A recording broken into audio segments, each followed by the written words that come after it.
Pierre Delton ne fabrique pas seulement un excellent pain avec des farines de culture biologique.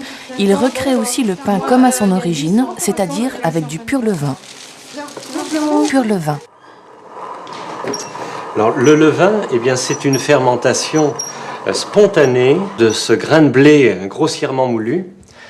Une fermentation spontanée au contact de l'eau, c'est tout. À partir de ce moment-là, c'est à moi de guider cette fermentation pour faire en sorte qu'elle soit le plus équilibrée possible. Et cela, c'est dans l'espace de 2 à 3 jours que je permets de manifester cet équilibre de la fermentation. C'est-à-dire que là, je viens de mêler effectivement ce grain moulu avec de l'eau. En général, c'est une opération que je démarre le matin. Et puis le soir même, eh bien, je rafraîchis cette préparation, c'est-à-dire que j'ajoute un petit peu, de nouveau, je reprends moulin, je rajoute un peu de grain moulu, plus de l'eau, pour de nouveau renouveler cette jeunesse. Le lendemain matin, je refais la même opération, le lendemain soir aussi, et ce n'est que le surlendemain que je vois se manifester eh bien, des petites bulles. Il y a une odeur aussi caractéristique, légèrement surée. Et donc, c'est là où je peux manifester que la fermentation et la vie est vraiment active à l'intérieur de ma préparation.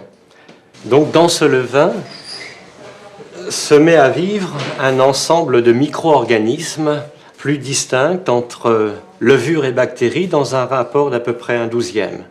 Et c'est cela qui se met effectivement à vivre. Et comment je guide ce rapport d'1/12? C'est que je sais que d'une part, les bactéries sont plus logées sur la périphérie du grain, donc vers le son, vers les enveloppes, alors que les levures sont plus logées à l'intérieur, dans l'amande, plus en lien avec l'aspect un peu plus souple, un peu plus liquide, alors que la bactérie plus avec l'aspect un peu durci, l'élément terre et l'autre l'élément air. Et c'est la réunion de ces deux éléments manifestés dans les bactéries et les levures qui me permet d'engendrer une fermentation effectivement naturelle. Un levain, on peut le garder combien de temps? On peut le garder toute la vie si l'on veut, Mais ce que l'on a choisi à notre niveau, eh bien, c'est de le recréer 4 fois dans l'année, à partir de la graine. Parce que c'est vrai que d'une part, d'une année sur l'autre, la graine est différente. Et si l'on veut s'inscrire dans le temps qui passe pour que le pain devienne de plus en plus quotidien, eh bien, c'est important de saisir que la graine est liée effectivement à une campagne agricole, et puis que dans la campagne agricole, il y a effectivement des saisons. Et à notre niveau, on tient compte de ces 4 saisons. C'est pour ça qu'on renouvelle le vin 4 fois dans l'année.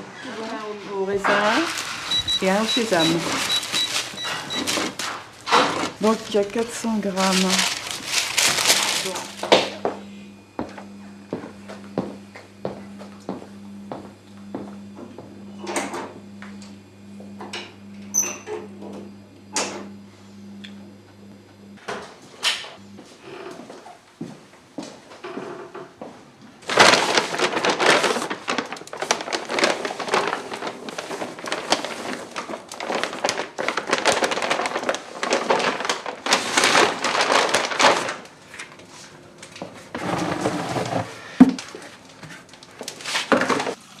L'eau, elle a tout un trajet, tout un circuit.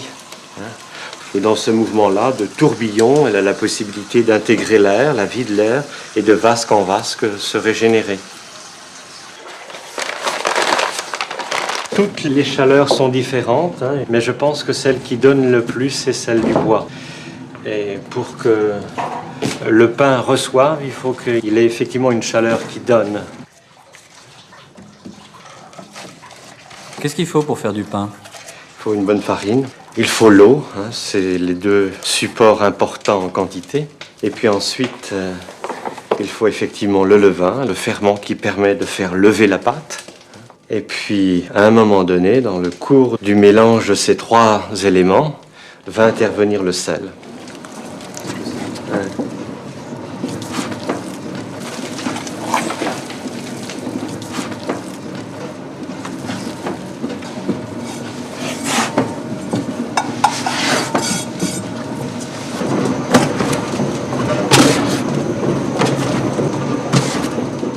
regarde l'heure, hein, je vais aller réveiller Hélène.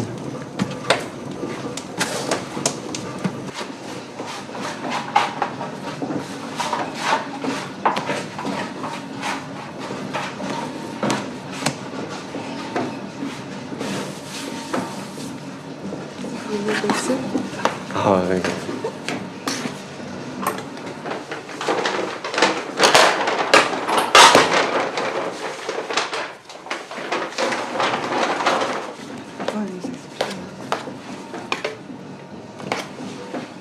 Ce sont vos premiers pains de la journée.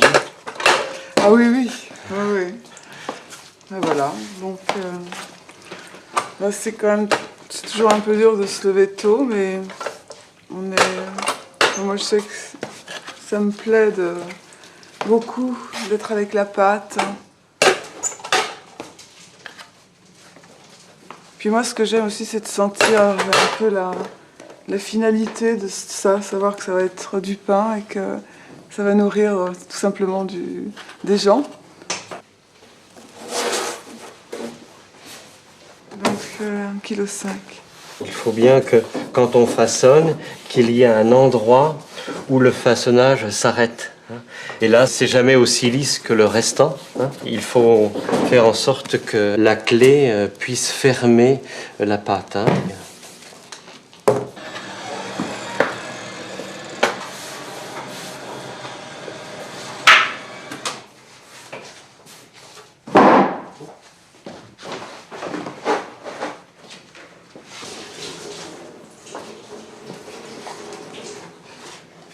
Donc là, on va mettre tous les bannetons, toute la pâte à l'intérieur de la chambre de fermentation.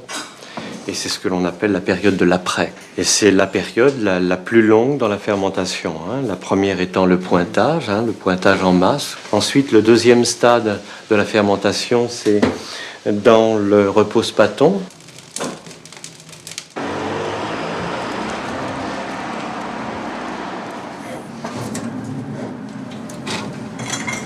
Voilà, là, c'est ce que l'on appelle la grigne ou la signature de boulanger.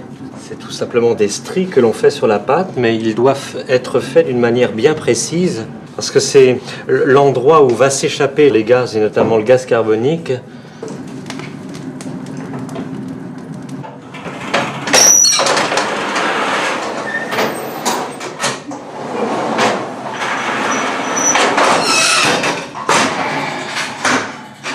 L'eau arrive sur des masses métalliques incandescentes et permet un dégagement de vapeur pour permettre à ce que la pâte soit toujours en contact avec un milieu humide pour continuer son évolution.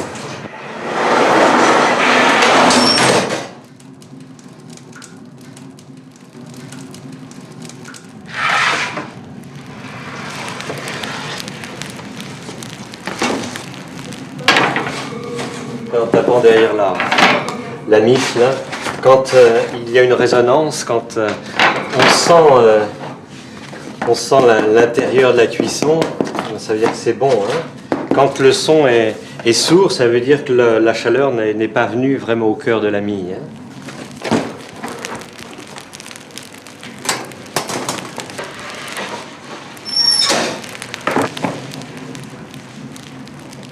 Je m'appelle Hélène et je fais du pain avec Pierre.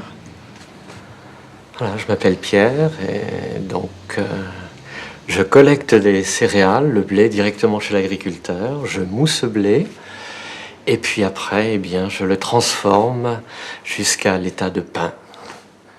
Voilà, je suis donc boulanger.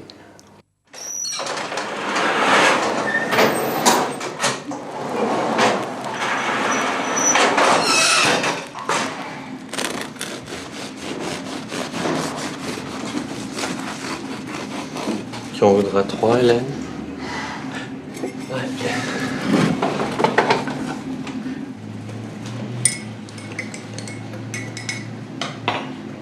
Vous dormez combien d'heures par nuit en fait? Bon, moi je peux dire que c'est une moyenne de 4-5 heures. Donc c'est quand même un petit peu maintenant, depuis 15 ans. Quand on démarre la journée, elle n'est jamais gagnée d'avance, mais il y a quelque chose qui est valorisant, disons. Donc c'est peut-être pas sécurisant, mais on apprécie toujours la journée que l'on a réussi parce qu'elle est effectivement une création perpétuelle, elle est vivante. Ouais. Bon, moi je m'occupe beaucoup des commandes. Enfin, c'est vraiment de mettre des pains dans les cartons, des pains, de très beaux pains, ça donne vraiment de la joie. Et puis de mettre des pains qui sont pas réussis, qui sont plats ou trop cuits, c'est presque une souffrance parce on n'est pas content de toute façon. Oui, c'est un peu de soi qui transparaît dans la manifestation du pain, quoi, hein, c'est vrai. Hein. Et ce qui est réussi, c'est le pain? C'est le pain, c'est aussi tout ce qui se passe dans ce lieu, nos contacts avec les gens, notre vie ensemble, tout cela fait en sorte que ça fait partie de créer un bon pain. C'est vrai qu'on est quand même les uns avec les autres et c'est important que l'aspect de la relation puisse vivre de bonne manière. C'est vrai que quand il y a une petite tension, le pain se tend aussi et la pétrissée peut déraper. Mais bon, ça se passe souvent très bien. C'est quoi la vie de la femme du boulanger? C'est une boulangère hein, déjà, donc quelqu'un qui fait le pain. Mais effectivement, on voit souvent l'image de la dame derrière la caisse et qui sait pas grand-chose de la vie de son mari, enfin de la fabrication. Moi, c'est un petit peu différent dans la mesure où j'ai eu envie de mettre la main à la pâte.